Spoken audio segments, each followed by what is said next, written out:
Ça tourne-tu, toi? OK. Juste, t'as vu qu'est-ce que j'ai mis en arrière, là? Oui, qu'est-ce que tu parles pas fort parce que tu veux pas le dire? Ah oui, il a mis des 3 mots d'âge en arrière. Félicitations. Non, moi, je dois te faire plaisir un peu, là. Oui, mais j'arrive à envoyer un nouveau modèle. Non, ben là, Marcel, une chose à la fois. Là, on a mis des challengers. Ouais, on verra pour le nouveau modèle après. OK? Ben, c'est tellement beau, le nouveau modèle. Vous savez pourquoi on parle de ces modèles-là? En passant, c'est des Challenger. Parce que votre commanditaire, c'est Judo Chrysler. Valleyfield, Mercier, Longueuil et Laval. 3e micro de payer cette semaine. OK. Moi, toutes les payer à un moment donné. Le podcast de Passion Auto est présenté par Duclos Chrysler. Gabriel Gina. Comment ça va? Salut Johan. Bonjour Marcel. Bonjour Gabriel. Salut, mon petit lapin pour les intimes. Mon lapinou doré. Mon lapinou doré pour les intimes. C'est vrai. Je suis content de te recevoir. Merci. Parce que t'as quand même beaucoup d'histoires à raconter sur la route. Mais commençons par le début. Le petit Gabriel Gélina qui se gamballait dans les parcs et tout, là. Il voulait pas finir journaliste automobile, lui. Ah non, pas du tout. C'était même pas une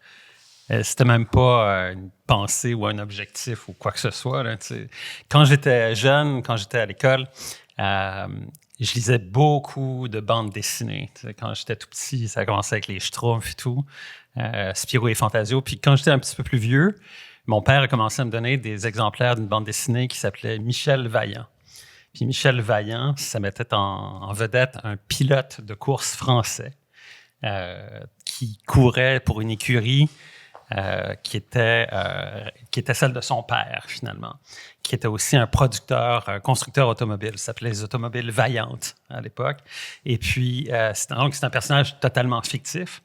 Sauf qu'il faisait un paquet d'aventures. Il courait aux 24 heures du Mans, il courait en Formule 1, etc. Puis c'était une bande dessinée qui était faite par un auteur qui s'appelait Jean Graton. C'était très, très réaliste. Je me rappelle, il y avait justement la F1 avec les 2 roues avant était illustrée dans cette BD-là. Je sais pas si tu t'en souviens. Mais je l'ai lu, cette BD-là aussi. Oui. Il y avait des F1 vraiment, des répliques dedans avec d'autres commanditaires. Au point de vue des dessins, là, c'était très, très réaliste. Oui. Comme dessin. Puis je me suis mis à lire ça, puis je me suis mis à triper littéralement sur Michel Vaillant. Et j'achetais tous les albums dès que ça sortait. Et par la suite, quand j'étais très jeune, ma mère nous avait amenés à une course au circuit du Mont-Tremblant. Et je me souviens très, très bien d'être, à cette époque-là, tu étais beaucoup plus près du bord de la piste que tu l'es aujourd'hui. Tu avais droit au bruit. Oui, exactement. Puis en plus, je me souviens d'être à la sortie du virage Namro et puis de voir les voitures passer, d'entendre le son, puis la vibration que ça faisait aussi. Et ça m'avait vraiment, vraiment impressionné. Et puis, c'est de là qu'est devenue l'idée de commencer à faire de la course automobile.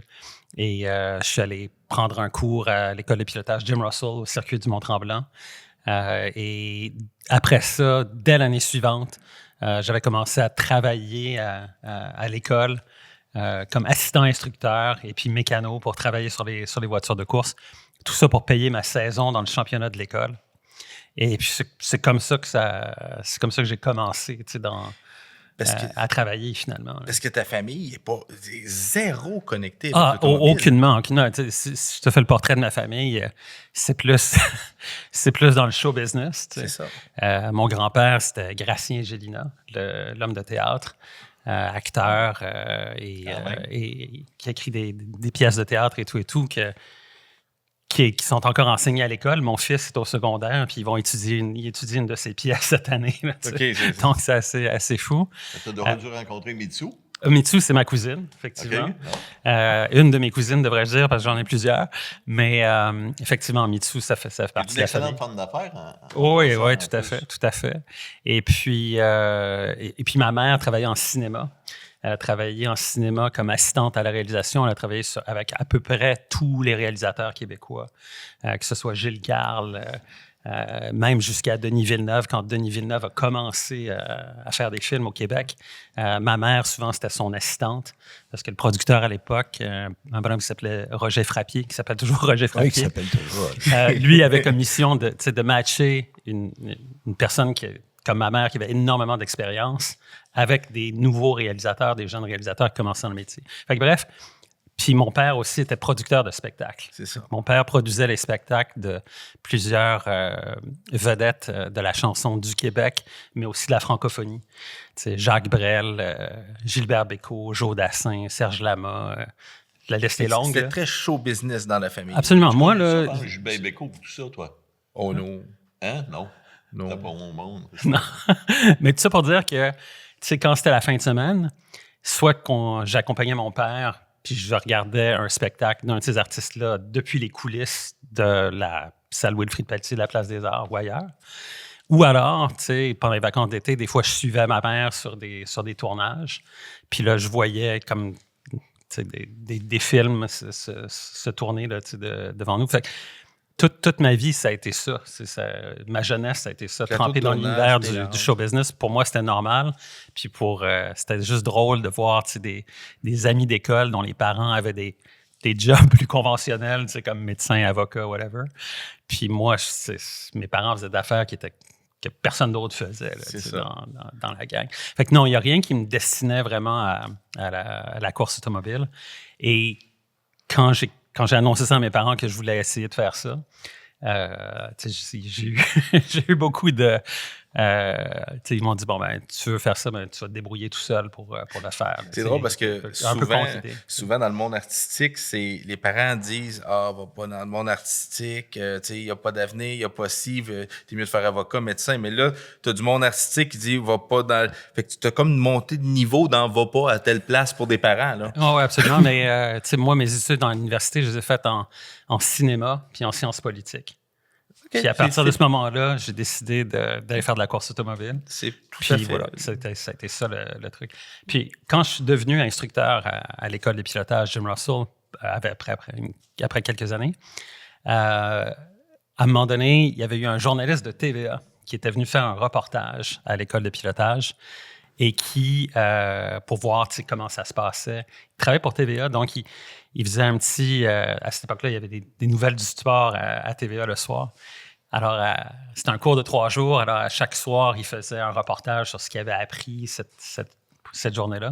Et il a fait aussi un plus long reportage d'une émission qui s'appelait Sport Mag, qui était diffusée le week-end de TVA.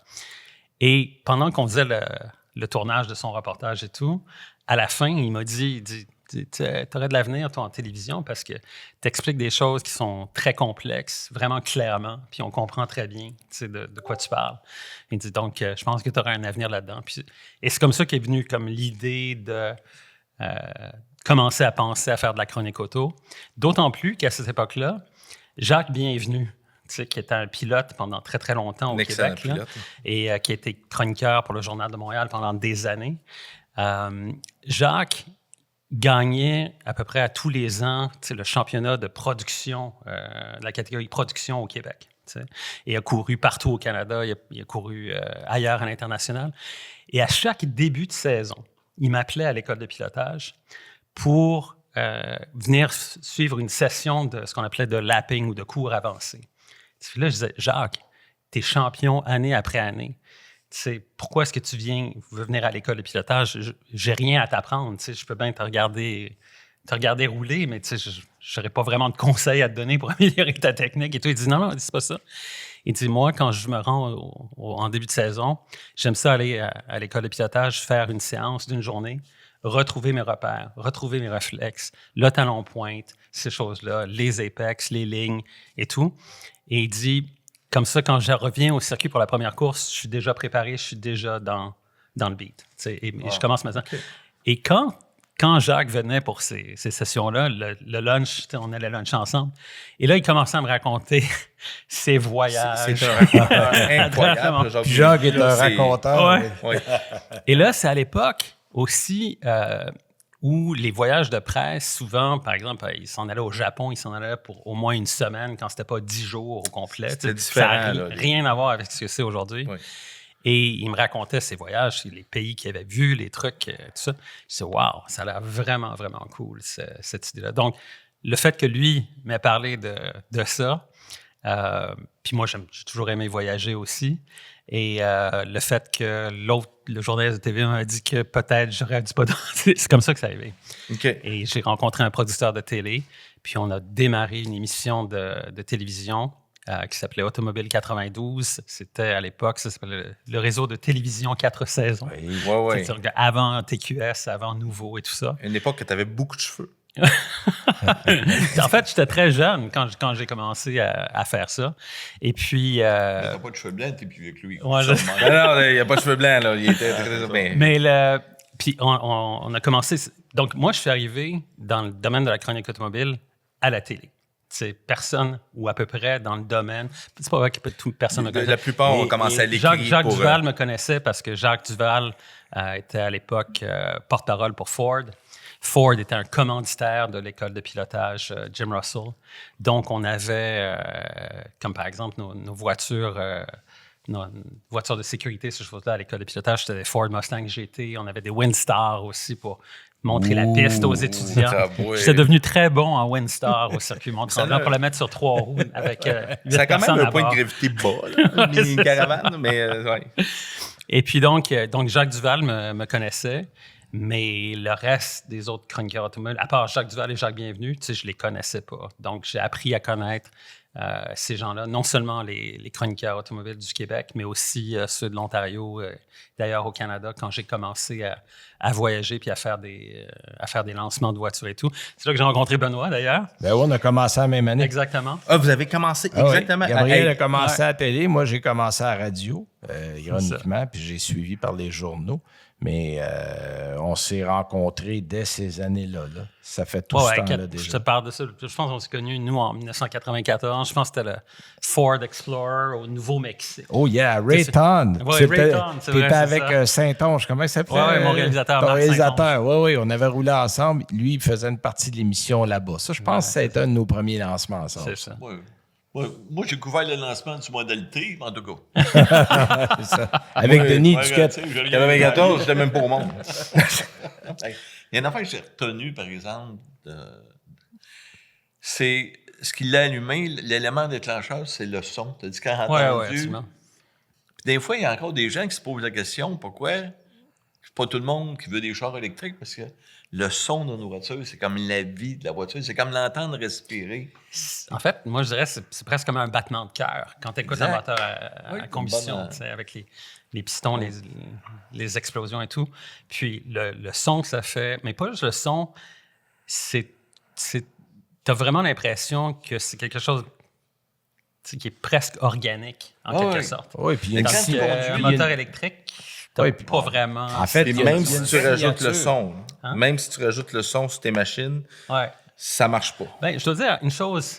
Non, ça, je dois dire que Je sais que c'est la ça. Ioniq 5N, là, qui avec surtout le programme qui imite le son ou le feeling d'une voiture à combustion. Ça, c'est très bien fait. Oui, mais Et- t'as la pesanteur. Oui, ça, oui. Mais pour ce qui est d'avoir le même genre de sensation qu'une voiture à moteur à essence avec une voiture électrique, c'est celle-là qui fait ça. Puis des moteurs à combustion, tu as une signature au niveau du son. Tu es capable de reconnaître sur un circuit une Corvette qui s'en vient versus une Mustang qui s'en vient Ah oui, versus une définitivement, BMW qui s'en vient. Dans l'électrique, ça n'existe pas. Ouais. Tu les entends pas venir et c'est tout. Alors, il y a beaucoup de gens qui se sont associés à des sons, à des signatures de véhicules. Gabriel, tu es allé aux 24 heures du Mans comme moi. Plusieurs fois, oui. Plusieurs fois. Moi, je suis allé juste une fois, mais tu es capable, au son, de reconnaître les autos qui s'en viennent. Puis ça tellement fait vrai, partie de l'expérience. C'est tellement vrai, Benoît, que j'ai écouté une émission une fois, Légende, qui était un podcast en Europe, français. Ils ont fait venir un gars juste par le son, les avions. Ils pouvaient dire, ça, c'était un 737, un 747, un A320. Exact. Avec le son, comment c'est une signature pour chaque. Tu sais, tu as un Chacune de ces sentiment machines-là. d'appartenance qui va avec ça. Puis ça, c'est très dur de reproduire ça dans l'électrique. Oui, parce que finalement, le moteur électrique, c'est super efficace, on s'entend là-dessus. Oui. 100% du couple, dès que tu appuies sur l'accélérateur, mais tu n'as pas vraiment le même feeling. Tu sais, le seul agrément de conduite que tu as avec une voiture électrique, c'est quand tu écrases la pédale, puis ça décolle. ça. Mais à part ça, il n'y a pas grand-chose. Non. Pour la dynamique, ces choses-là, effectivement, c'est des voitures qui sont beaucoup plus lourdes. Puis ça t'as pas vraiment qu'on de vient de- fun à conduire. Ça. On vient de perdre une génération complète de passionnés automobiles scrap à cause qu'il n'y a plus de son dans l'automobile. Ouais, non, mais je pense aussi, il y a un autre truc qu'il faut. Tu sais, la boîte manuelle. Tu sais, la boîte manuelle, ça, c'est un autre facteur. Mon collègue Marc Lachapelle dit que la boîte manuelle, maintenant, c'est rendu un art form. Tu sais, c'est une forme d'art, mettons. Ouais, C'est pour certains modèles maintenant. Meilleur c'est antivol pour génération. Ben, c'est ça, parce que tu regardes les. Tu N'importe sais, qui en bas de les 40 kids. ans ne volera pas ton char. C'est ça, les kids d'aujourd'hui. Moi, j'apprends à mon fils qui a 16 ans à conduire une boîte manuelle. Il va probablement être le seul de sa génération qui va en être capable, je ne sais pas. ouais. Mais au moins, il va en être capable C'est ça. de le faire. tu sais. Ma petite fille, tu as vu quand on était allé à Sonner, elle voulait conduire manuel. Ouais, c'est ça. Puis on avait amené une voiture manuelle pour qu'elle se pratique. tout ça. Oui. Mais, tu sais, conduire une voiture à moteur à combustion avec une boîte manuelle, il n'y a rien de plus tripant que ça, surtout quand tu maîtrises la technique du talon-pointe, ce que moi j'ai appris il y a plusieurs décennies, que je fais spontanément, naturellement, comme je respire. Tu sais, j'y pense même pas. C'est un automatisme. C'est un automatisme. maintenant. Dans la rue, tu fais ça. Ah, là. tout le temps. Ah, oui? Tout le temps. Si je vois une voiture à boîte manuelle, Good. tous les systèmes qu'il y a maintenant, là, tu sais, de rev match puis de choses comme ça, Ils où activent ça. je mets tout ça off, puis je le fais moi-même parce que c'est juste. Je sais comment le faire, puis j'aime ça le faire. Tu as le sentiment vraiment gardes le pied, c'est d'une quoi de communion dire. avec la voiture. Gabriel, je veux dire quelque chose. Je t'ai vu quand Ouais. on était allé à Mégalis. J'étais avec mon épouse en haut. Je te regardais aller, puis j'ai dit, waouh. Il y avait un autre journaliste avec nous autres, là. Puis il n'était pas là, comparativement à toi. Ben- Je ne savais pas que ça avait autant de technique, puis de conduire une voiture. Ça te fatiguait pas, tu t'en allais. Moi, j'aurais bien ça zen avec la voiture. Puis honnêtement, là, c'était effrayant de te voir aller. Ta félicitation. T'es vraiment un bon Oh, oui, pilote. non, là. ben oui. Ça, tu l'as vu Ben, du bon, en fait, là. ça. Tu sais, C'est vraiment un bon pilote. Là. Là-dessus, quand tu commences jeune à faire ça, puis que tu en fais souvent, parce que moi, tu sais, avant de chroniqueur automobile, mes étés, je les passais au circuit du Mont-Tremblant. J'ai peut-être 10 000 tours sur ce circuit-là, je ne le sais plus, je n'ai jamais compté. J'ai conduit toutes sortes de voitures sur ce circuit-là, parce que des fois, on avait, à l'école, on enseignait avec des voitures de Formule, des Formule Ford. Des fois, on avait des gens qui arrivaient au circuit, qui voulaient prendre des cours, puis ils arrivaient avec une Ferrari ou ils arrivaient avec une Porsche 911 Turbo ou quelque chose comme ça. Puis à la fin du cours, il me disait, ben écoute, pourrais-tu me faire un tour dans mon auto sur le circuit avec moi comme passager, juste pour que je puisse voir c'est quoi cette auto-là? Moi, je n'avais jamais embarqué dans une Ferrari de ma vie. Là, je m'assois dans une Testarossa. Puis le gars est assis à droite. Puis je pars avec ça. Puis il faut que je m'habitue parce que à cette époque-là, les Ferrari, c'était C'est spécial, pas, non, c'était pas comme aujourd'hui. Non, non, là, tu sais, Partiellement bricolé. c'est ça. Tu avais le volant devant toi. Qui Puis était les pas tout à pédales fait- étaient ici. C'est ça. Ah ouais. C'était décalé. Là. Pas de power steering. Puis tu n'avais pas de cerveau-direction. Puis tu avais aussi la fameuse boîte de vitesse avec la grille Exact. de sélection, puis un levier qui était quand même assez Marcel haut. 2-4. Tu sais, Non, on a eu une bonne. puis c'était Pendant 4 ans. tout le monde tripait à les faire. C'était des tracteurs, ces autos-là. Là. Tu sais, sur la piste, C'était pas c'était des lourd, c'était pas autopistes, là. super vite. Alors, Mais tu sais, quand même, j'avais 20 ans, je conduisais une Ferrari Testarossa, les pneus hurlaient, puis le gars qui capotait à côté. Tu sais. À l'époque, Même chose avec la c'était une 900 voiture Turbo, des choses comme ça. Tu sais. Hein, à l'époque, c'était une voiture Ah ouais, incroyable. absolument. Là. Le look était effrayant, puis performance, ça roulait à plus que 300 kilos. Ouais, ouais. Il faut se remettre des années 90, fin des années 80.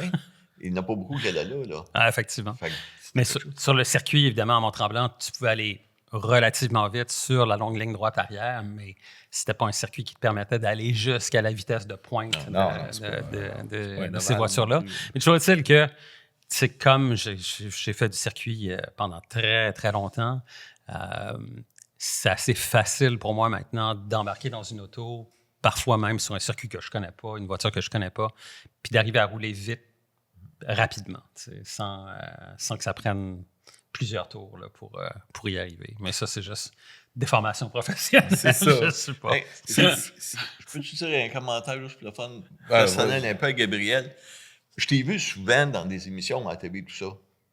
Puis honnêtement, je te connaissais pas, j'avais jamais eu l'occasion de jouer avec toi. Je trouvais que tu étais un bon journaliste, tout ça, mais comment je dirais bien ça? Tranquille, je dirais un gars tranquille. Mais quand je t'ai vu piloter, puis j'ai eu la chance de jaser avec toi. J'ai fait « Wow! » Là, on a quelqu'un qui sait conduire une voiture. Parce que quand on conduit dans l'auto piloté, ça a l'air comme trop simple quasiment. Tu comprends-tu? Ben- T'en fais tellement Il est que à ça l'aise. reflète pas. Quand le gars était sur le côté, je comprends la différence. Puis quand je t'ai vu sur la piste, là, j'ai dit « Wow! » Dans le guide de l'auto, quand on voit Antoine qui est vert à côté, je pense qu'on comprend qu'il va vite.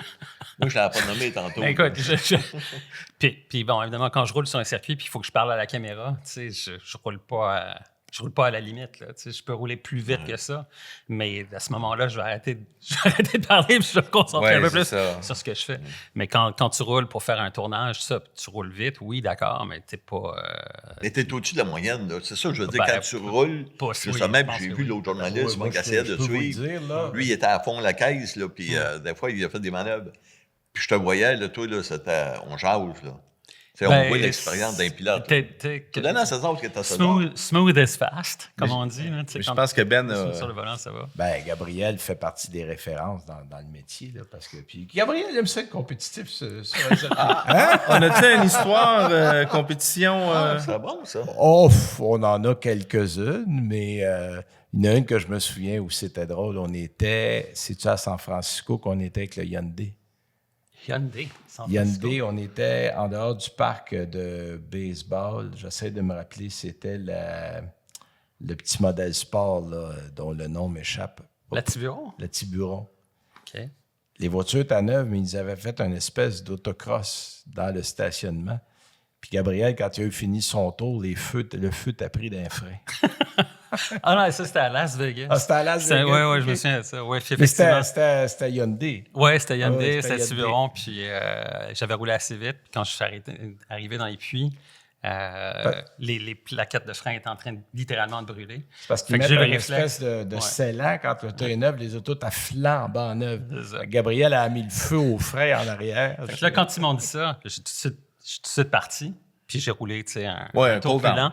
Puis ça a éteint les flammes, là, tu sais, ça Ouais, peut être un problème. Mais t'as pas une théorie, toi, d'ailleurs, tu sais, sur les événements de presse par rapport à la police? La police? Ouais. Oui, moi je la connais. T'as pas une théorie? Ah oui, OK. Ouais, c'est ça. Les surveillances policières des lancements de presse, souvent, quand on va à des lancements comme ça, les journalistes font partie de ce qu'on appelle des vagues. Tu sais, il y a des vagues successives. Donc, il y a un groupe qui conduit l'auto, mettons, le lundi, qui repart le mardi. L'autre groupe qui arrive le lundi, mardi, il conduit puis le mardi, ouais, ainsi de c'est suite. ça. Donc, il y a un roulement, si on veut. Et souvent, les représentants des relations publiques nous disent, bon, écoutez, la police sait qu'on est ici, ils savent c'est quoi notre circuit, trajet. notre route, notre trajet, par où on passe et tout. Donc, soyez prudents, là, ils peuvent être là, tu sais, à faire du radar. Moi, toujours, là, ce que je faisais, là, c'est que je m'arrangeais pour partir le premier, si je pouvais. Ou si je partais pas le premier, je m'arrangeais pour dépasser tout le monde, pour être le premier en avant.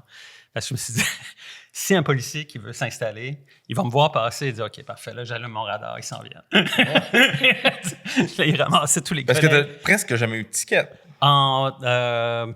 Une fois, je pense, en Allemagne ou en Autriche. Puis, non, en Autriche, oui, effectivement. Parce qu'il faut le faire en Allemagne. Toi, Ouais, moi, je n'ai vu un avec Gabriel. Oh, mais moi, je n'ai eu un Sur, avec toi. Oui, aussi. Chevrolet, c'était dans le parc Glacier National ouais, Park. exactement. Ouais. Puis, en fait, c'était une zone de 90 qui avait mis à 70 parce qu'il y avait des mouflons qui étaient ouais. sur la route, mais ils se donnaient systématiquement à tout le monde. C'est d'ailleurs là aussi qu'on a roulé assez vite en Honda S2000. Ouais. Ça, c'est probablement notre record, ça. Je pense pas qu'on a roulé aussi vite que ça dans un autre lancement. Oh my God. Ouais. On avait sérieusement testé les autos. Là. On s'en allait, je pense, de Calgary à Jasper, je pense. Ouais, c'était, Jasper. pour On aller était luncher. au comment il s'appelait l'hôtel? Un des hôtels à Banff. On était à Banff. Ah, Banff, c'est ça. On était à Banff. Et oui, on part, puis tu sais, c'est une route, là, juste une voie dans chaque sens. Puis là, j'arrive, puis là, je vois un premier RV, tu sais, véhicule récréatif, avec un numéro derrière, 42. Okay? Là, troisième, je le dépasse, quatrième, cinquième. Hein? Rattrape un autre RV, un peu plus loin. Son numéro, 41. Jusqu'à se rentrer là, j'ai dépassé genre 40 RV là, sur cette route-là. Puis c'était frustrant, mais en même temps, surtout avec une S2000, c'est pas un moteur qui a beaucoup de couple. Fait que tu rétrogrades en 4e, 3e, dépasses. Trouve un coin pour dépasser, 4, 5, ainsi de suite. Fait que des choses comme ça, il y en a eu plusieurs fois. Rouler en Allemagne. Ouais, Tu peux vraiment rouler. Ouais, mon record personnel de vitesse, là, je l'ai accompli en Allemagne, sur une autobahn, 330 km/h. Avec quoi? C'était une Mercedes McLaren SLR Roadster, le toit baissé. Le toit baissé. Ça vaut une fortune, ça, aujourd'hui. Fait que je te précise que cette journée-là, nous, on arrivait là pour conduire la voiture un samedi matin, pendant la journée du samedi, ce qui est assez rare dans notre l'habitude. Ils font rouler la semaine, mais là, pour une raison X, Y, Z, on roulait le samedi. Puis c'était dans la région de Francfort. Puis je suis le premier à me lever le matin. Je me lève tôt, je vais déjeuner, tout ça. Les voitures sont déjà disponibles. Il n'est même pas 8 heures. Je prends l'auto, je pars. Puis là, j'embarque sur l'autoroute. Il tient sa théorie tout le temps. C'est samedi matin en Allemagne. Tout le monde dort, c'est la fin de semaine, parce qu'on doit se lever un peu plus tard. Là, j'embarque sur l'autoroute, je me dis, il n'y a pas de trafic. Fait que là, je dis, OK, les planètes sont alignées. Wow. Puis 330 km/h. Je ne l'ai pas tenu là longtemps, parce que c'est quand même très vite. Là. C'est vite. Puis je peux te dire une chose, c'est qu'à cette vitesse-là, dans une voiture décapotable, tu n'entends plus le bruit du moteur. Tu n'entends plus le bruit des pneus sur la chaussée. C'est l'air. Exactement. Tout ce que tu entends, c'est le son que les molécules d'air font pour se tasser du chemin. Avec comme... C'était très, très, très... Puis je me mets à ralentir parce que, bon, évidemment, à cette vitesse-là, tu couvres beaucoup de distance rapidement. Puis je savais qu'il fallait prendre une sortie d'autoroute et tout. Quand je suis arrivé à la sortie, j'ai ralenti à peut-être 100, 130. J'ai pris la sortie. J'avais l'impression que j'aurais pu ouvrir la porte de l'auto et descendre la voiture en marche. J'avais l'impression d'être arrêté. Je pense que définitivement, là, on a une bonne cote pour un reel sur Facebook. Fait que ça a été assez cool. Une autre fois où j'ai conduit à haute vitesse, c'était au Utah, sur le lac Salé. Oui. Et Parce que tu peux te rendre là sans rien. Je veux dire, n'importe quel citoyen, touriste peut aller sur le... Oui, ce lac-là sauf que nous, séché. évidemment, c'était très encadré parce que, bon, évidemment, c'était un lancement pour la Porsche 911 Turbo à l'époque. Et ils avaient le système de timing and scoring qui fait les records de vitesse. Les gens étaient en place pour ça. Ils nous avaient parlé de ce qu'ils avaient fait comme modification avec la voiture. Donc, il y avait un arceau de sécurité dans l'auto. Il y avait aussi un extincteur au cas où. Mais il y avait surtout passé les pneus au rayon X pour s'assurer qu'il n'y avait pas de défaut de fabrication des pneus. Et les pneus étaient gonflés, évidemment, à l'azote pour pas qu'il y ait de changement de pression avec la vitesse très, très élevée. Puis avais-tu mis ça à 50 livres ou d'habitude, Je me souviens plus. C'était un peu comme un éponge. Ouais. Faut que tes pneus Mais je me soient souviens d'une très chose, c'est que tu roulais, là, puis tu roules sur du sable tapé, là, finalement. C'est un lac de sel salé.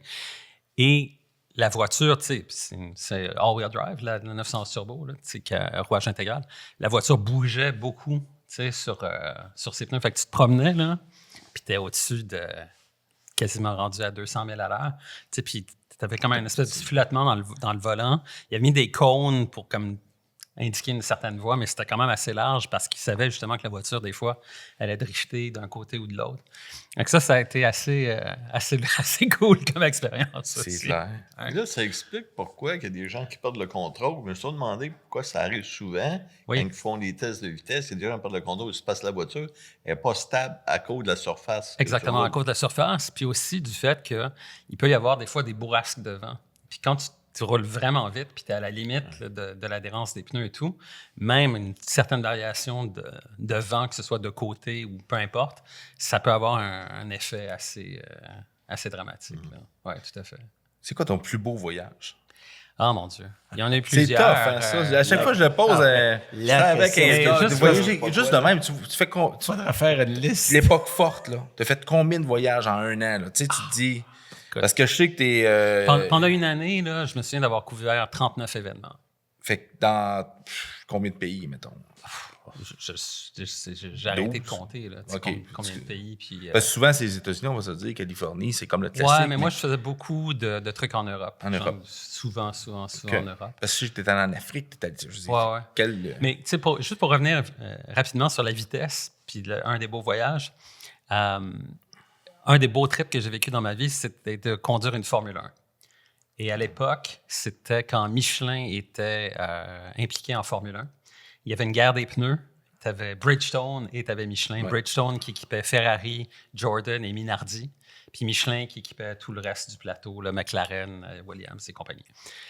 Et pour faire parler de leur implication en Formule 1, ils avaient conçu un truc qui s'appelait le Michelin Driving Experience, où ils t'amenaient sur un circuit. Dans mon cas, c'était en Espagne. Et tu faisais d'abord conduire une Renault Clio Turbo de course, équipée avec des pneus Michelin. Puis si vous voyaient que tu te débrouillais bien avec ça, là, ils te mettaient dans une Formule 3, encore une fois équipée de pneus Michelin. Moi, la Formule 3, c'était un jeu. Tu t'as été là-dedans. Tu sais, d'être assis au centre, d'avoir les pneus qui roulent en avant, tu sais, le talon point, tout ça. Gna. Fait qu'ils ont bien vu que j'étais Ça allait bien. Et là, ils m'ont installé dans la Formule 1. Mais pas les Formule 1, tu sais, il y avait 2 passagers, là. C'était Non. une vraie Formule 1. Une vraie Formule 1, c'était en fait, ils avaient racheté. Damon Hill, à la fin de sa carrière, avait terminé avec, je crois, l'écurie Arrows, si ma mémoire est bonne. Donc, ils avaient racheté les voitures de cette écurie-là. Ils les avaient convertis au changement de vitesse au volant, au paddle shift, parce qu'à cette époque-là, c'était encore un levier de vitesse, mais c'est un levier séquentiel. Séquentiel. Ils avaient converti au paddle shift avec l'embrayage au bas du volant. Et le moteur était un peu détuné, là, comme on dit, il avait un peu réduit la puissance. C'était à peu près, je dirais, peut-être 600 chevaux, quelque chose comme ça. Dans une voiture qui pèse rien. C'est ça. Là. C'est un banc. Et je me souviens d'être assis dans la F1 et il t'expliquait évidemment comment partir les pompes à essence et tout. Et le démarrage, à l'époque, c'était quelqu'un qui se mettait à l'arrière de la voiture, qui rentrait un pistolet. Puis quand tu étais prêt, tu faisais ça comme ça. Puis là, et là, le moteur démarrait. Fait que là, je suis prêt. Je fais ça. Le moteur démarre. La vibration était tellement intense que je ne voyais plus rien dans les rétroviseurs. Là, Ça sert pas à rien, ça. Hein? Pardon? Les rétroviseurs, ça sert pas à rien. Non, mais le feeling que j'ai eu, c'est que cette vibration-là qui était tellement, tellement intense. Et tu prends l'embrayage, tu sélectionnes la première, et là, il te disait, il faut que tu mettes au moins 6000 tours avant de pour pouvoir partir, sans ça, tu vas caler le moteur. Ben, c'est sûr. Puis là, tu mets 6000 tours, mais Ça tourne à 6000 tours pareil pour décoller. Là. Puis là, tu lâches l'embrayage, puis là, ça part. Puis là, tu sors des puits, là, tu l'écrases. Et c'était hallucinant comme puissance, comme rapidité d'accélération, mais surtout, le feeling le plus impressionnant, c'est de sentir que quand même si c'est une voiture qui était des suspensions extrêmement rigides, c'est une F1 quand même, je pouvais sentir les transferts de poids. C'est pas beaucoup, là, c'est une question de millimètres de jeu de suspension. Puis, quand tu freinais avec cette voiture-là, c'était la puissance du freinage qui était de loin ce qui est le plus impressionnant sur une F1, parce que la pédale ne bouge pas quand tu appuies dessus. C'est pas comme une pédale de frein normale. La pédale est dure. Ce qui dicte la force de freinage, c'est la pression que tu mets dessus avec ta jambe. Il faut vraiment que tu mettes beaucoup de pression pour que ça freine. Et le premier virage, je me souviens, il a fallu que je m'ajuste. J'ai commencé à freiner là où je pensais que je devais freiner pour le virage. Puis là, j'étais comme quasiment stoppé. Là, puis il a fallu que j'accélère jusqu'au point d'entrée. Puis là, c'est normal. Il faut que tu recalibres ton disque dur. Mais c'est ça qui est impressionnant, la puissance de freinage, mais aussi de sentir aussi les transferts de masse au freinage. En accélération, tu sens l'arrière s'écraser un peu. Le grip mécanique qui était hallucinant aussi sur cette auto-là. Et le feeling aussi, tu sais, bon, je suis habitué, comme je te dis, de rouler dans une formule, sauf que là, les pneus avant que tu vas rouler devant toi, là, sont larges de même. Ils sont à ta hauteur, là, tu sais, t'es couché là, dans l'auto. Oui, t'es assis, t'es vraiment presque allongé avec les pieds presque à la hauteur du de ta tête. Là, ou C'est drôle, t'en parles, t'as comme l'émotion. Là. Ah non, écoute, c'était un feeling, c'était absolument extraordinaire comme feeling, puis je revivrai jamais ça de ma vie. Imagine fait que ça, conduire une F1, ça, je dois dire, ça a été vraiment... Imagine celle-là, c'était une usagée. Là. Hein? C'était une usagée. Là. Ouais, c'est ça. Imagine, là, quand elle est neuve. Il y a très peu de personnes qui ont eu la chance de conduire une F1. C'est minime, là. Ouais. Ouais, minime. Ben, il faut que tu aies les compétences. Tu peux pas mettre n'importe qui là-dedans. Même si tu te débrouilles avec un volant. Non. Moi, j'embarque là-dedans. Probablement que la première courbe, ben, justement, je serais peut-être déjà dans le champ. Ben, et c'est ça le problème, c'est qu'avec ce programme-là, ils se sont aperçus que souvent, il y a des gens qui sortaient de piste, fait qu'il fallait qu'ils choisissent leur circuit avec des longues aires de dérapage et des choses comme ça, s'ils perdaient le contrôle. Et puis, effectivement, c'est pas tout le monde qui pouvait conduire la F1. Là. S'ils s'apercevaient que tu savais pas ce que tu faisais dans la F3, ils te mettaient pas dans la F1 non plus. Et voilà. Ouais. Fait que ça a été très cool. Mais les beaux voyages, écoute, je me souviens d'être allé faire du off-road en Land Rover dans le désert de Gobi, en Mongolie. OK? Ma blonde, à l'époque, était enceinte de mon fils. Puis là, je me suis dit, regarde, il va falloir que je parte une semaine pour aller conduire des Land Rover dans un désert. Il n'y aura pas d'électricité, il n'y a pas de cellulaire, il n'y a rien de ça. Ils vont avoir un téléphone satellite en cas d'urgence. Mais je ne pourrais pas t'appeler pendant une semaine. Puis je savais qu'elle était enceinte en plus. Et puis, elle m'a dit, non, vas-y, c'est l'affaire d'une vie. Puis, on couchait chacun avait sa tente. Il nous avait donné une tente, un sac de couchage. Couché dans une tente? Oui, dans le désert de Gobi. Fait que là, on roulait avec les Land Rover toute la journée. Le soir, on se choisissait un endroit pour s'arrêter, là, pour faire notre campement. On était évidemment avec des guides professionnels et tout, là, des gens qui étaient habitués de faire ça. Puis, première étape, c'est tu montais ta tente. Puis ensuite, tu ramassais, on avait aussi des guides locaux. Eux autres, ils allaient ramasser des crottes de chèvre dans le désert. Question de vous faire un petit thé? Non, c'était ça, le carburant pour faire le feu. Oui, c'était ça, parce qu'il y a du bois, t'en trouves pas. Il y avait du bois, ils traînaient un peu de bois aussi avec eux autres, mais il fallait faire un feu pour faire bouillir de l'eau, pour faire cuire des légumes ou des plats en sachet. Là. Tu mettais ton sac dans l'eau bouillante, tu attendais 5 minutes, puis tu l'ouvrais, puis tu avais ton spaghetti ou whatever. On bouffait ça. Mais le soir, la seule chose à faire, c'était de monter la dune à pied, puis regarder le coucher du soleil. C'est parce qu'il n'y a rien d'autre à faire. T'es dans le désert. Il n'y a pas de télé, il n'y a pas d'Internet, il n'y a rien. C'est un autre beat complètement de vie. La nuit, j'ai jamais vu autant d'étoiles de ma vie. T'es dans le désert. Aucune pollution visuelle. Ça a été un super beau trip. Puis moi, je suis pas un gas de camping. Je sais ça. Un peu princesse. Quand je te lis, moi, j'ai pris une Pontiac à steak.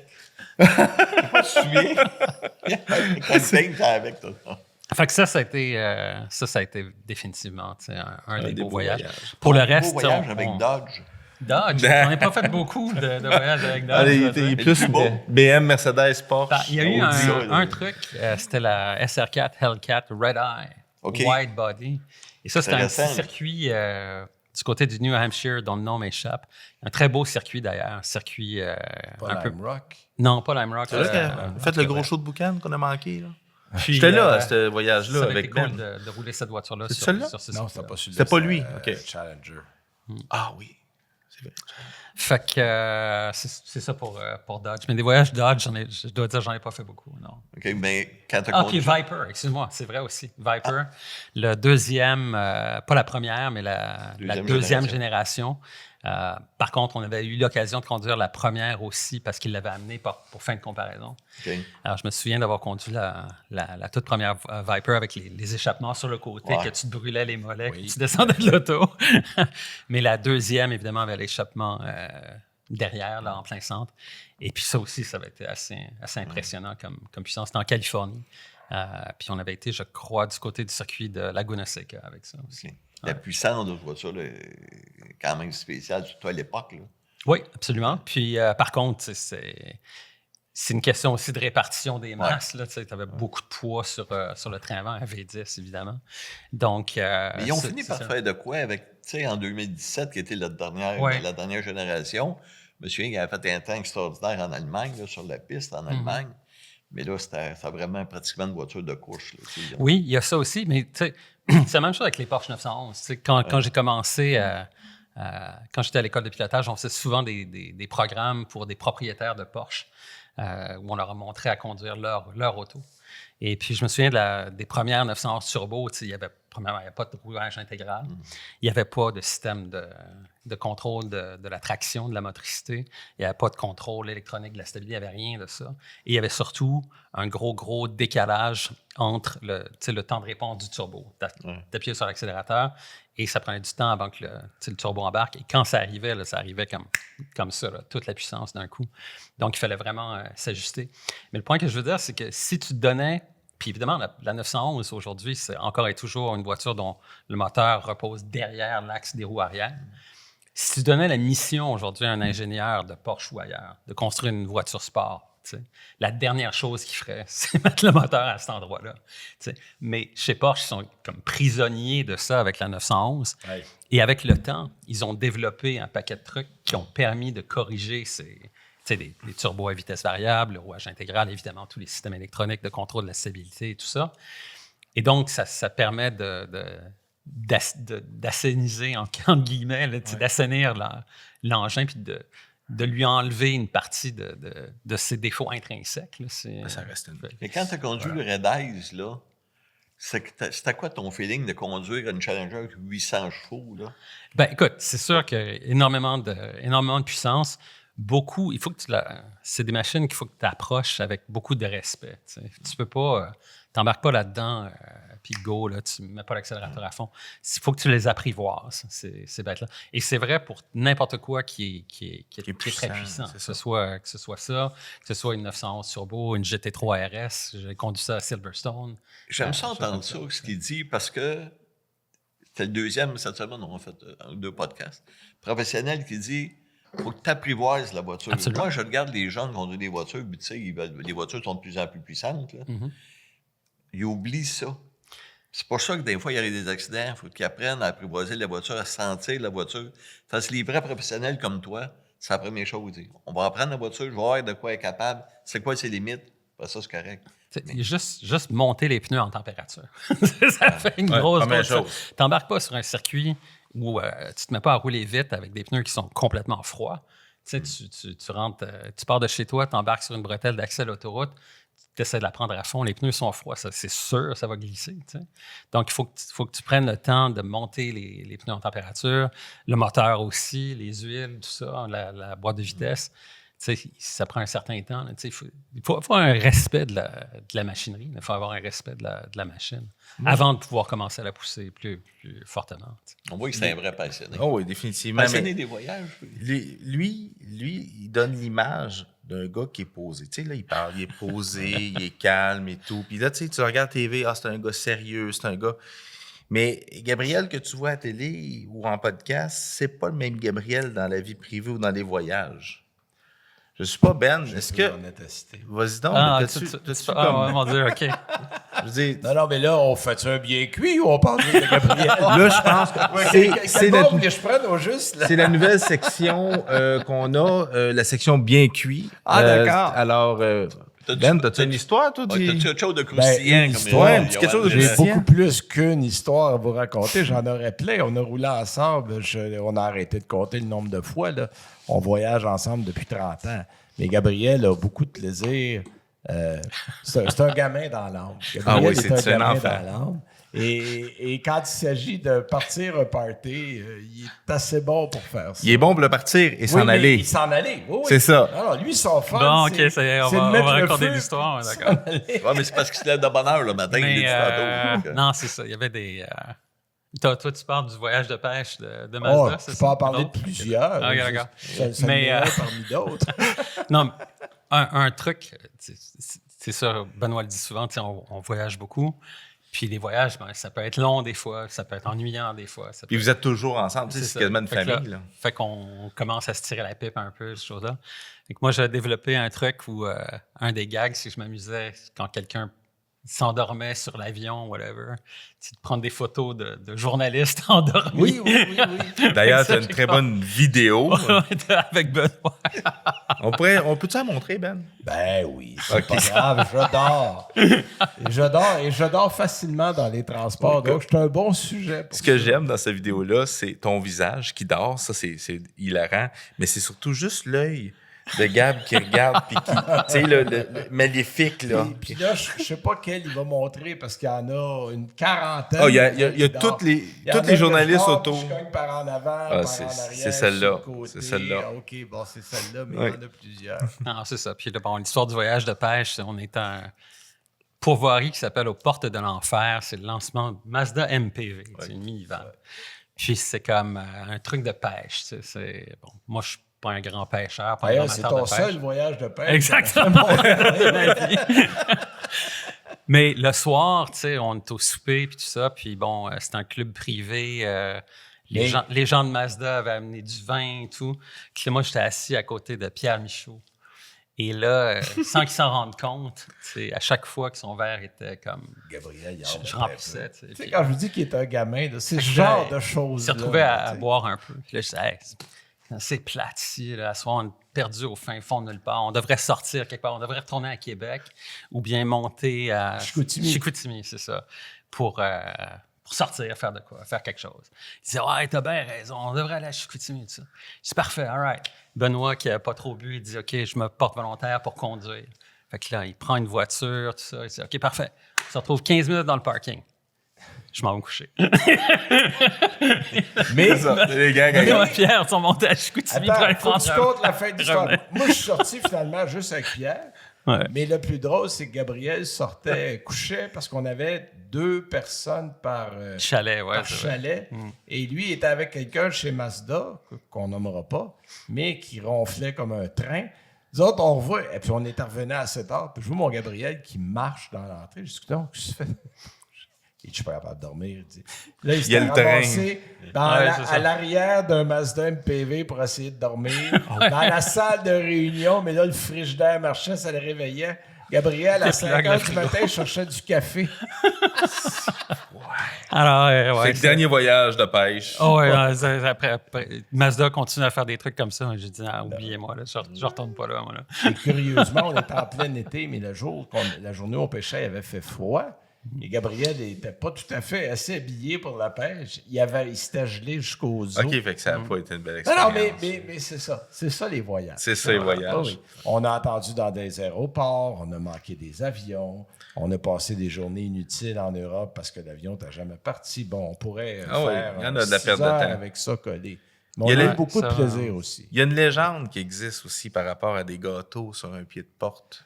Ah, ça en a une autre histoire. En Hongrie, ça. Oui, Budapest, oui, oui. ouais, c'est ça. Ah, tu On- peux la compter. On était au souper, puis c'était un buffet, puis je pense que c'était le lancement de la Audi A3, si ma mémoire est bonne. Puis, anyway. Oui, qui était fabriqué, en fait, qui est encore fabriqué en Hongrie. C'est pour ça qu'on s'était C'est ramassé pour à ça qu'on s'était Budapest. ramassé là. Et puis, le soir, bon, il y avait le souper, puis il y avait un buffet, puis il y avait plein de pâtisseries. Là, mon Benoît décide qu'il s'en va se coucher. Puis, Moi, je voulais faire mon bon garçon, pas prendre de dessert. Je faisais mon effort de guerre. Puis là, Antoine Joubert savait dans quelle chambre il était parce qu'il était sur le même étage, je pense. Sa chambre était sur le même étage. Fait que là, on ramasse un immense plateau. Là, on se met à mettre des pâtisseries, des morceaux de tarte, des morceaux de gâteau, tout ça. On monte à l'étage où Benoît est. On dépose ça devant la porte, on cogne et là, on fly. Tu sais, puis juste vrais de l'autre bord enfants. du corridor, puis on regarde. Et là, on voit mon Benoît ouvrir la porte, il est en robe de chambre, il regarde par terre, il voit le plateau, il ramasse le plateau, rentre ça, ferme la porte. Je l'ai mangé un. Fait que c'est J'ai ça. mangé un. Fait que est-ce que l'histoire disait pas si t'avais fini le plateau ou pas? Non, Parce que... non, là, il m'avait amené du dessert pour 8. Là. Fait que des gags comme ça, il y en a eu plusieurs. Un côté gamin. Mais ça met de l'ambiance. Voilà. Ça Est-ce rend que- les voyages agréables. Est-ce qu'on va avec un certain PR de Subaru? Pierre de Subaru. Oh oui, tu sais où est-ce que je vais aller avec ça. LA. Los Angeles? Oui. Rolls-Royce. Hein? La Stevie Wonder. Ah, mon Dieu, OK. Il y avait je sais pas si on nomme le nom, là, mais... Ouais, non, mais à cette époque-là, il était journaliste. Il travaillait pas pour Subaru. Et on est en Californie, on est là pour plusieurs jours. Et le premier soir, on doit aller souper dans un hangar à l'aéroport de Monterey. Parce que c'est un souper auquel ils vont nous présenter un modèle Rolls-Royce qui va être dévoilé officiellement pour la première fois au Salon d'auto de Genève. Je viens d'arriver, là. 3 semaines ou un mois plus tard, mais nous, on avait un sneak peek, là, un sneak preview.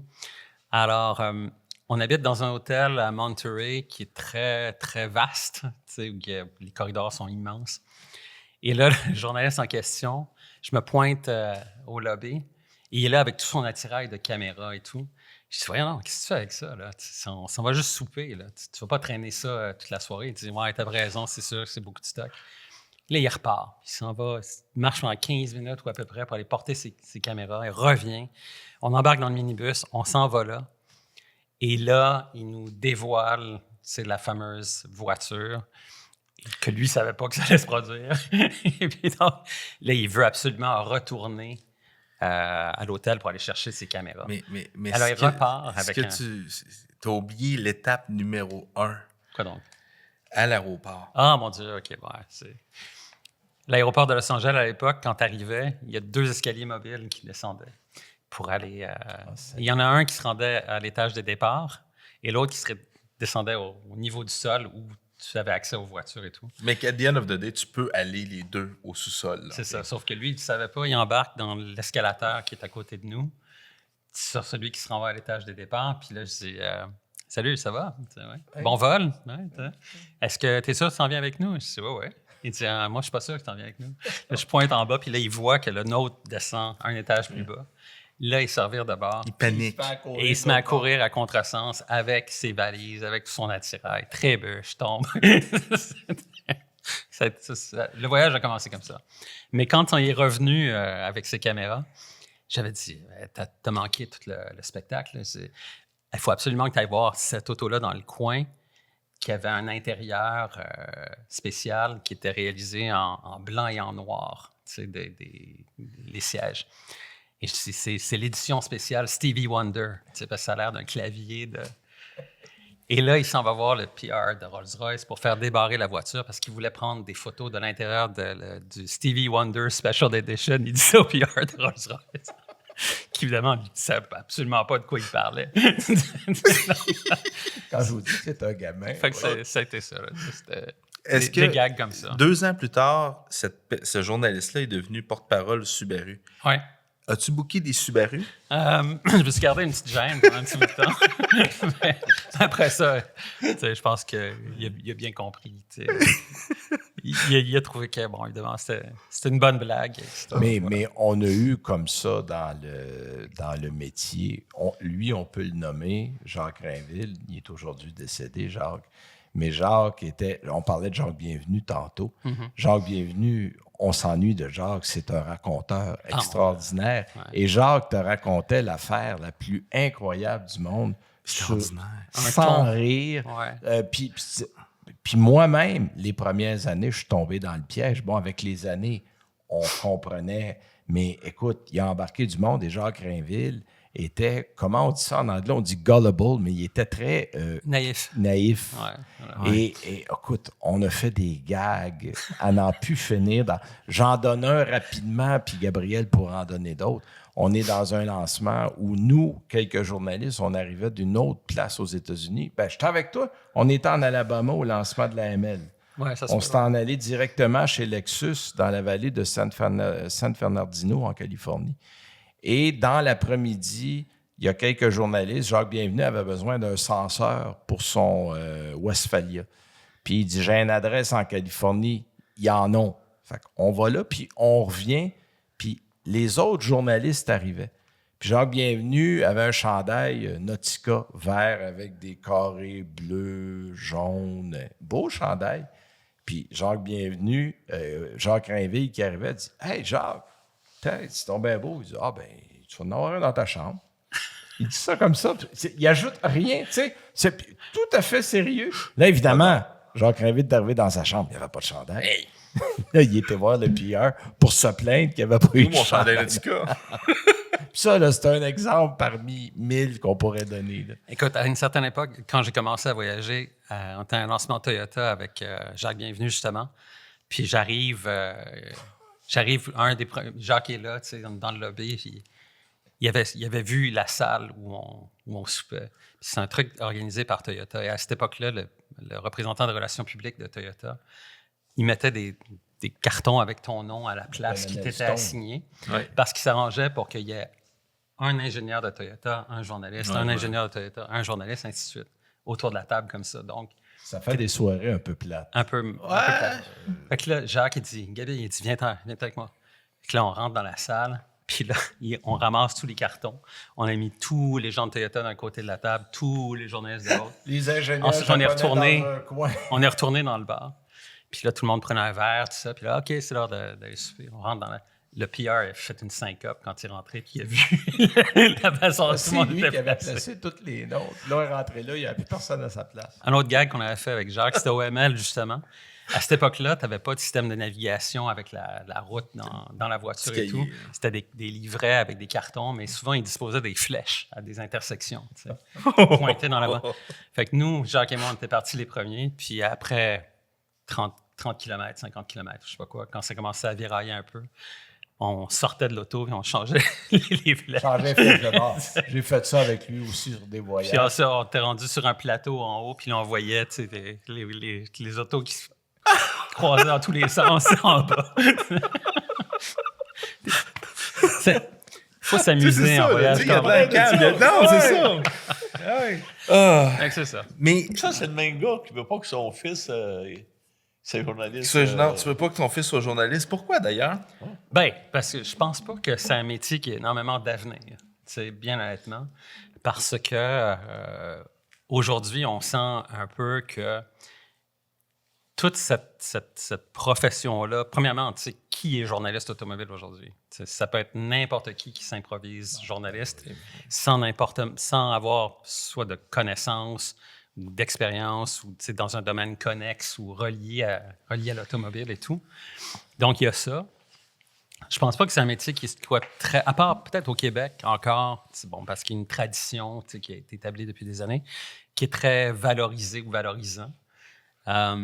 Et je pense aussi que pour les constructeurs automobiles, ça devient de moins en moins important. Tu sais, ils préfèrent prêter leur voiture à des influenceurs ou je sais pas quoi, qui connaissent rien, qui vont dire qu'ils aiment la couleur ou qu'ils trouvent ça magnifique Puis d'avoir souvent, des il n'y a même pas de sièges permis de chauffants. conduire.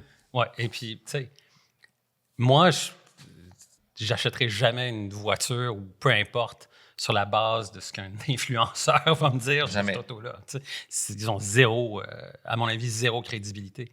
Puis moi, quand je fais un achat pour quelque chose qui coûte cher, je fais mes recherches. Puis, tu sais, bon, si tu veux acheter une caméra ou tu vas aller sur Digital Photography Review, whatever, tu sais, un site où il y a des experts qui ont testé toutes les caméras, qui vont me dire le pour et le contre de chaque modèle et tout. Donc, c'est la même chose avec n'importe quoi. Je veux dire, tu vas à la SAQ pour acheter du vin, tu ne connais pas vraiment le vin, tu vas prendre contact avec un conseiller là-bas qui connaît bien ça, puis qui va savoir te conseiller. Tu sais, quand tu as le choix d'avoir l'avis d'un expert sur peu importe le sujet, je trouve que tu es un peu con de ne pas t'en servir. Quand c'est quelqu'un qui connaît vraiment bien son domaine, de lui poser des questions. Moi, j'ai toujours été curieux de nature. Quand je rencontre quelqu'un, j'aime ça savoir qu'est-ce qu'ils font dans la vie, puis comment ça fonctionne. Puis pas nécessairement parce que ça m'intéresse de vouloir faire ce métier-là, mais juste pour comprendre un peu c'est quoi les enjeux, c'est quoi les... Puis ça m'a bien servi dans ma carrière aussi.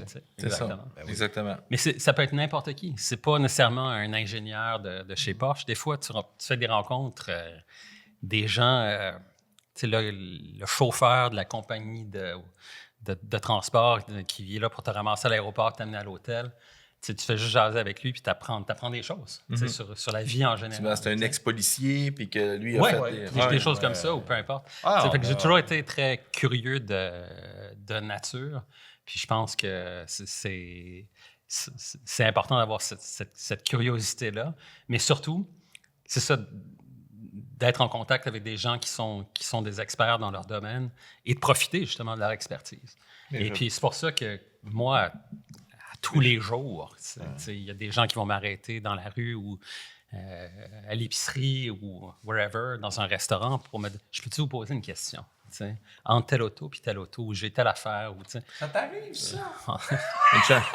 Au moins, c'est pas le vin. Ouais, mais tu vois... Toujours, mais tu je vois, pense c'est là que c'est important. je comprends ce que Gabriel a dit, puis on peut pas être à 100% désaccord. Où je suis en désaccord, c'est que je pense... Tu as raison dans ce que tu dis, c'est que les influenceurs, tout ça, mais ça, c'est des modes qui vont passer. Je pense que les vrais professionnels vont toujours rester. Va-tu t'envoyer moins, ça va être différent? Il faut vous adapter, vous autres aussi, aux nouvelles réalités.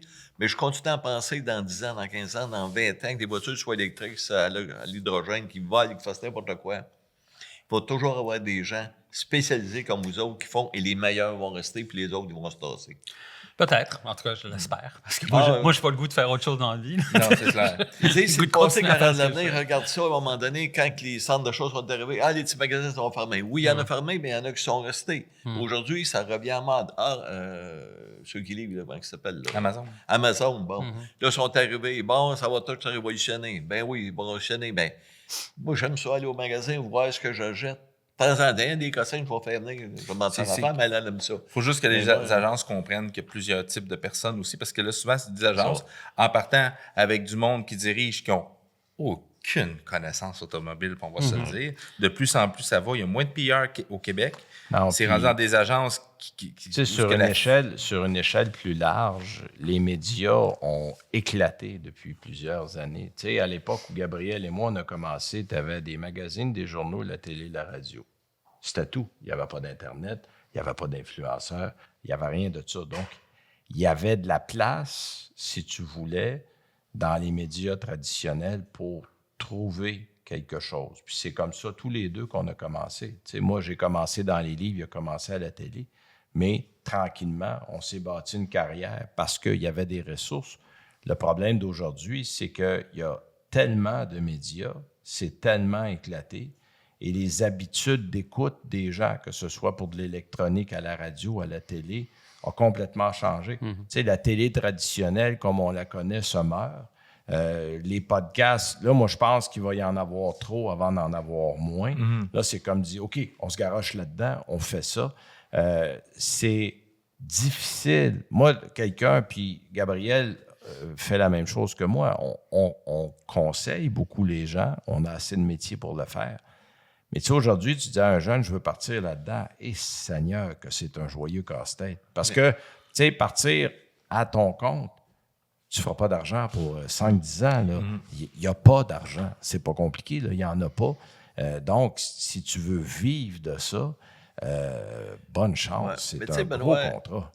Les compagnies d'automobiles, quand ça a commencé, à un moment doné, il y en avait des centaines, ça s'est réduit à un ouais. certain nombre. Comme l'électrique, hein, comme les compagnies les- de voitures les motoneiges, c'est un bel exemple, parce que c'est récent pour nous autres. Les motoneiges des années 60, 70. Oh, il y avait une centaine de compagnies de motoneige. Exact, il en reste 3. Ah oui, absolument. Les motos, ça aussi, je pense que ça va comme les podcasts, Non, c'est ils sûr vont, qu'ils vont être bien ils vont en structurés. rester. Ouais, puis c'est mais les meilleurs qui de vont se rester. tailler une place aujourd'hui, quand tu commences, c'est un vrai défi. Là. Tu sais, nous, on a eu la chance d'avoir des personnes qui nous ont aidés et c'était plus facile, je pense, que ce l'est aujourd'hui. Parce que si tu dis, bon, ben moi, je veux en vivre, Seigneur, là, tu as un bon contrat entre les mains. Oui. T'as été au guide longtemps. Tu as travaillé avec Jacques Duval, tu as travaillé avec Antoine, mais tu as déjà travaillé avec Ben. Oui, effectivement. Ça remonte à loin. là, 2002, effectivement. quand on a commencé, d'ailleurs, je veux le dire publiquement, le nom annuel de l'automobile, c'est lui. C'est lui qui l'a trouvé. En réunion, on était, parce que, je mets le contexte d'époque, là. On est à l'année où, on est en 2001. Daniel Hérault, avec qui j'ai travaillé pendant 9 ans, m'annonce qu'il ne fera pas de livre l'année suivante. Il dit, moi, là, c'est le dernier, je prends ma retraite, il n'y en aura pas l'année prochaine. Fait que moi, je prends cette idée-là, je m'en vais voir Michel Crépeau, qui, à l'époque, avait sa propre compagnie, ses magazines, des employés, une comptabilité. Tu sais, lui, il y avait Une un structure. bureau qui fonctionnait. Moi, j'avais une idée, puis j'étais tout seul chez nous. Puis Michel, il dit, OK, on va prendre... Puis je me rappelle la première réunion qu'on a faite, puis là, on était en juillet, là, 2001. On avait sorti un livre en fin octobre. Là. On avait ramé la première année pour le vrai. Puis on était en réunion, Gabriel dit, ben... Ah ouais, c'est ça. ça. Tu sais, il y avait Michel, il dit, ben, il faut trouver un nom pour cet ouvrage-là. Puis bon, on sait que le concurrent, ben, c'est le guide de l'auto. Tu sais, le guide de l'auto existe depuis des années. Si on va appeler ça comment? Tu sais, Le guide annuel de Fait l'automobile. que là, je dis, ben, c'est quoi ce livre-là? C'est un livre sur l'automobile, oui. Qui paraît une fois par année, annuellement, oui. Alors, ça va s'appeler l'annuel de l'automobile, tout simplement. tout. Et puis là, ils m'ont tous regardé en disant comme... C'est comme si... Pour moi, ça coulait de source, tu sais, c'était une évidence. Puis c'est comme, là, tu voyais les lumières qui s'allumaient dans le cerveau de tout le monde autour de la table. OK, c'est une bonne idée. Depuis ce temps-là, tu sais, maintenant, il y a un truc qui s'appelle... Toi, tu as une ristourne de 5% chaque année. Non. Non? Mais depuis ce temps-là, tu sais, il y a eu plusieurs publications. Il y a un truc qui s'appelle l'annuel du hockey. Je ne sais pas si tu vois ça, là, une espèce de magazine qui porte sur le hockey. Il s'appelle l'annuel du hockey. C'est pour acheter tes joueurs. Là, Ils ont pris ça où? Ils ont pris ça de l'annuel de l'automobile et tout. Fait que c'était une idée comme ça pour différencier le guide, mais aussi d'avoir un nom que les gens allaient comprendre instantanément ce que c'était. L'annuel de l'automobile, ça sort une fois par année, ça sort de char. C'est Aussi simple que ça. C'est aussi simple que ça. C'est quoi tes futurs projets? Ben, écoute, il y en a toujours qui sont sur la table pour continuer en télé, que ce soit du côté francophone, mais aussi du côté anglais, parce qu'à une certaine époque, quand j'étais à TVA, on avait une émission qui s'appelait Automag Plus, et on faisait des doubles tournages. T'sais, on faisait des tournages en français et en anglais, parce que moi, je suis parfaitement bilingue. J'ai écrit d'ailleurs pour le National Post, puis des quotidiens aussi en anglais sur l'automobile. Donc, quand on faisait un tournage, j'étais devant l'auto, je parlais en français, puis ensuite, deuxième prise, je parlais en anglais de la même voiture. Puis l'émission était diffusée en français à TVA, puis en anglais sur le réseau CTV partout au Canada. Et donc, ça donnait des trucs assez bizarres, comme tu pouvais être devant ta télé, et si tu faisais du channel surfing, là, tu changeais de poste, tu me voyais devant une auto parler en français, puis 2 postes plus loin, je suis devant la même auto, puis je parle en anglais. Tu sais, les gens, c'est comme, qu'est-ce qui se passe? Et puis à cette époque-là, la chroniqueuse de l'émission, c'était Penelope McQuaid. Ah oui! Qui elle aussi est bilingue. Fait qu'elle faisait des chroniques en anglais pour le show en anglais. Fait qu'on faisait des doubles tournages tout le temps. Puis donc, j'ai cette facilité-là de pouvoir parler de ce sujet-là en français ou en anglais. Donc, il y a un projet justement pour faire une émission de télé en anglais pour le Canada et aussi pour continuer aussi en français. Tu sais. Donc, je pense que ça va se dessiner véritablement de ce côté-là, plus un paquet d'autres choses là, qui sont du côté des médias anglophones où j'ai beaucoup de contacts qui souhaiteraient peut-être que je collabore avec eux. Alors, OK, good. Ben, un gros merci de... merci de l'invitation. J'ai vraiment... écoute, on s'entend, on travaille souvent ensemble. Oui. Puis je connaissais beaucoup d'histoires, mais là, on a rajouté une couche avec le design. Puis je suis sûr qu'il y en a une tonne. Fait que peut-être... Mais un jour, on va devoir faire un podcast de nos expériences de tournage avec un certain Johan Leduc. Alors, on a eu le droit et raconter des histoires que Johan raconte lors des tournages. Tu parlais de la section bien cuite tantôt, là, ça serait intéressant. Le problème, c'est qu'on va tomber dans le 18 ans et plus, puis on va être barré de YouTube. Fait qu'on va arrêter ça de être là. Est-ce qu'il a l'air sage comme une image comme ça? On peut vous garantir que c'est pas le cas. Non, moi, j'ai pas de l'air si sage. Toi, t'es vraiment extrême, là. Lui, il n'est pas tout ça. Non, c'est ça, je suis pas sage du tout, mais... Gabriel, c'est toujours un plaisir. merci, Marcel. Merci mille fois. Benoît, encore une fois. Merci, mon gars. Des aimes d'amour. Je t'aime aussi, merci. Merci pour le 3e micro de cette semaine. Ça me fait plaisir. La semaine prochaine, ça va me coûter le 4e. Le 4e va être payé. Pas de problème. Après, il y a la table, le décor. Allez, bonne route. Le podcast de Passion Auto était présenté par Duclos Chrysler.